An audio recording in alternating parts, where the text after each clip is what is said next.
Interim report on fundamental rights.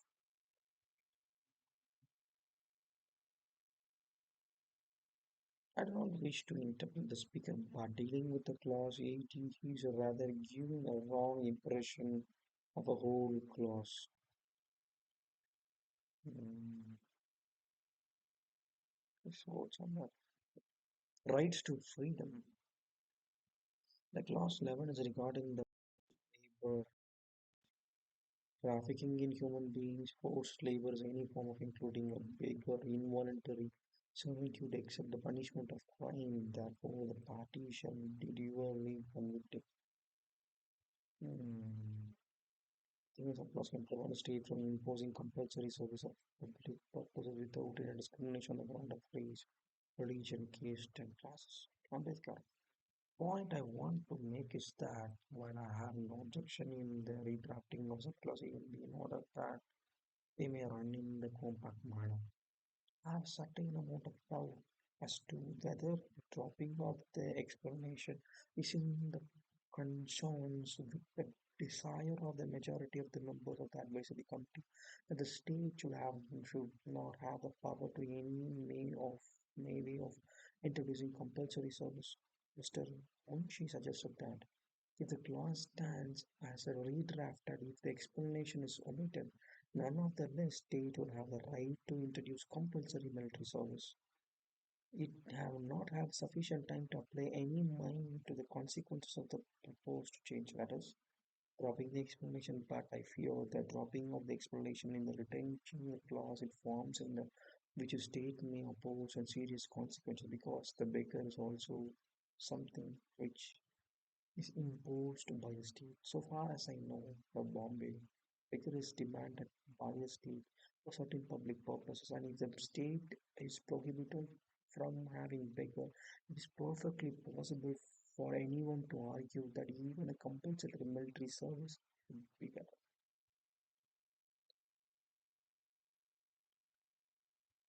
I, I am therefore not quite satisfied that dropping of the explanation is something which is advisable in the state.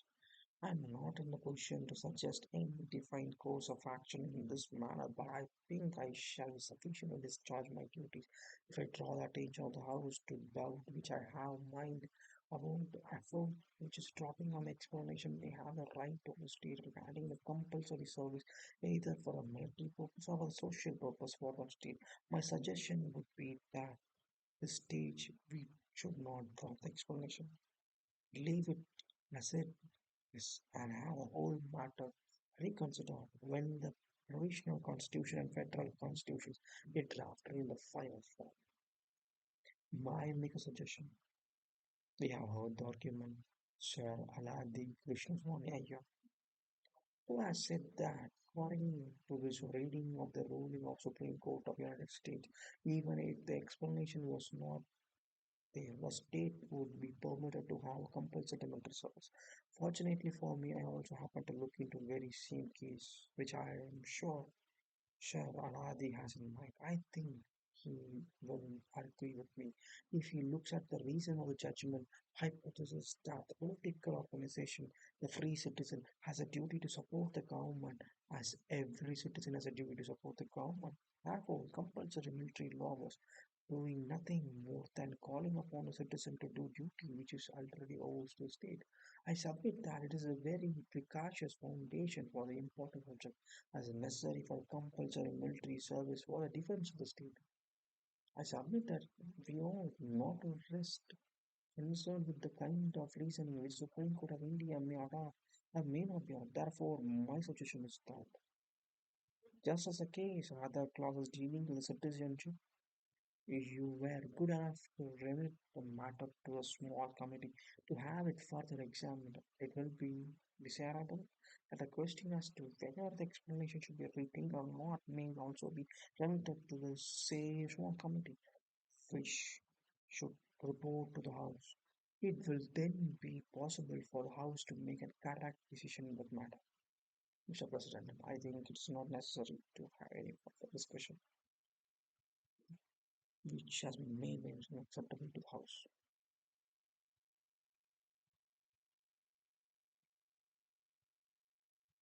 Clause 17. Conversion from one religion to another become brought about by coercion or under influence shall not be recognized by law. Mr. President, sir, I'm sorry to say that I do not find myself in agreement with the amendment which had been moved by Mr. Munshi relating to the question of conversion of minor children. The clause as it stands probably gives the impression to the House that this House questions whether the conversion of minors was not considered by the fundamental right of fundamentalists, by the minorities of subcommittee and by the advisory committee. I should take the assure that head House has good deal of consideration was bestowed on the question. Every aspect of examination, it is after examining the whole question of all aspects and seeing the difficulties which comes up, the advisory committee come to the conclusion that they should adhere to the clause as it may stand. As the difficulty so clear to your mind that I find no other course but to request Mr. Munishi to drop this amendment. In regard to the children, there are three possible cases which can be visualized. First of all, in the case of children by the parents and the guardians, there is a case who are orphans, who has no parents and no guardians and legal sense. Supposing you have the clause prohibiting the conversion of children below 18, what is going to be the portion of children who are orphans?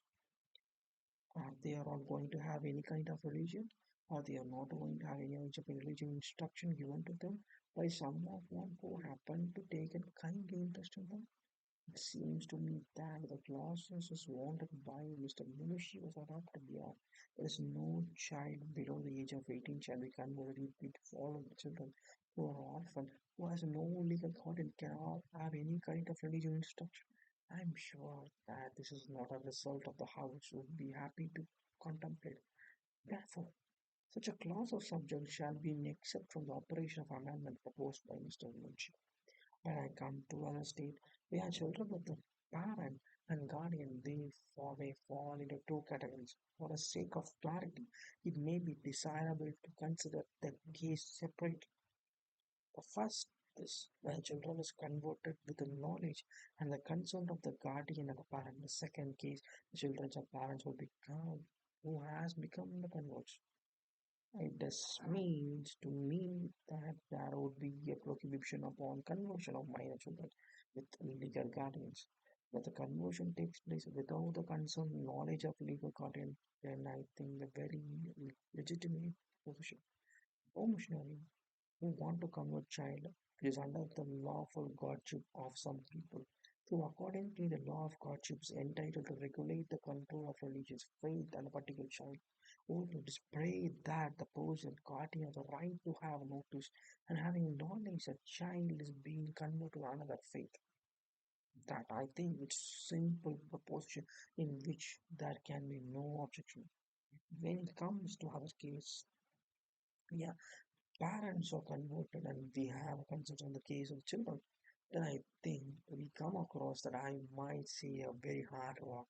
If you are going to say that other parents may be converted because they are major or above the age of 18, minus below the age of 18, although they are also children, are not to be converted with the question that we have to consider. What arrangement are they going to make with regarding their children? Suppose a parent is converted to Christianity. Suppose a child of such parent dies. Parents have been brought up in Christian faith, gives a Christian burial to the dead child. Is that the case of the part of the parent is giving Christianity burial to child? So regarding to offense in law, take another case. Suppose a parent was become converted or converted has been brought up. He marries the daughter according to Christian rites. What is to be the consequence of marriage? What is to be the effect of marriage? Is the marriage is legal or not legal? If you do not want that children should be converted, you have make some other kind of laws regarding the guardianship in order to prevent the parents from exercising the right of influence and shape the religion's life in the children. Sir, I would like to ask whether it would be possible for the house to accept that the child of 5, for instance, ought to separate from the parents merely because The parents have adopted Christianity or some religions which are not originally theirs. I refer to this difficulty in order to show that it's in this difficulty which faces fundamental right committee, the minority committee, and advisory committee, and which leads to the reject of the position.